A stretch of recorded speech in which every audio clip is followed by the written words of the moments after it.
సామాన్యుడు ఈ సమాజంలో బ్రతకాలంటే ఇంకా ఎంత కష్టపడాలి అని ఒక డౌట్ మాత్రం ఖచ్చితంగా వస్తుంది. డబ్బులున్నవాడు ఏంటి, ఏదైనా కొనుక్కుంటాడు, ఏదైనా తింటాడు, ఎంత హ్యాపీగా అయినా ఎంత లగ్జరీ అయినా కూడా జీవిస్తూ ఉంటాడు. అదేవిధంగా మొత్తానికే లేని వాళ్ళు ఏంటి, మన పరిస్థితి ఇంతే అని చెప్పేసి వాళ్ళకు వాళ్ళు సర్ది చెప్పుకొని వాళ్ళు బ్రతికేస్తూ ఉంటారు. మొత్తానికి మధ్యతరగతి కుటుంబంలో ఉన్న వాళ్ళు మాత్రమే అటు వెళ్ళలేరు, ఇటు కూడా వెళ్ళలేరు అనమాట. అదే మధ్యలో ఉండి అసలు నిత్యావసర సరుకుల యొక్క ధరలు ఆకాశం అంటుతూ ఉన్నాయి. ఇలాంటి సమయంలో దక్షిణాసియా యొక్క ఆ యుద్ధం ప్రాతిపదికన దేశవ్యాప్తంగా కూడా ప్రతి ఒక్క రేట్లు కూడా ఎంత భారీగా పెరుగుతున్నాయో మనము ప్రత్యేకంగా చెప్పాల్సినటువంటి అవసరం అయితే లేదు.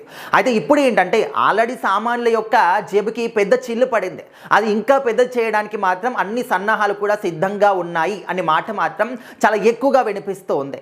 సో ఇప్పటి నుంచి ఉన్నటువంటి రేట్స్ ధరలు అనేవి ఇంకా విపరీతంగా పెరిగేటటువంటి అవకాశం మాత్రం కనిపిస్తూ ఉంది.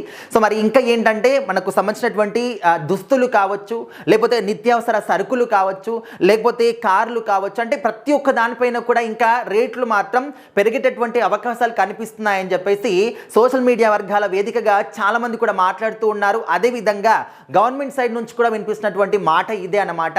సో మరి ఇలాంటి మాటలు విన్న తర్వాత సామాన్యులు తట్టుకోగలగరా అంటే ఖచ్చితంగా తట్టుకోలేరు అన్నమాట. ఎందుకంటే ఇప్పటికే మనము 3 పూట్ల తినడానికి ఎంత కష్టపడుతూ ఉన్నామో, డే అంతా కూడా చెమటోడ్చి కష్టపడినప్పటికీ కూడా ఒక 3 పూట్ల అన్నం కడుపు నిండా తినాలి అంటే డబ్బులు సరిపోవట్లేదు. అంటే ఇల్లు రెంట్లు కట్టుకోవాలి, తిండి తినాలి, అదేవిధంగా రోజువారీ ఖర్చులు ఎలా తీసుకోవాలి, ఇవన్నీ చేయాలంటే లక్షల్లో సంపాదన ఉండాలి. కానీ సామాన్యులకి లక్షల సంపాదన ఎక్కడ ఉంటుంది?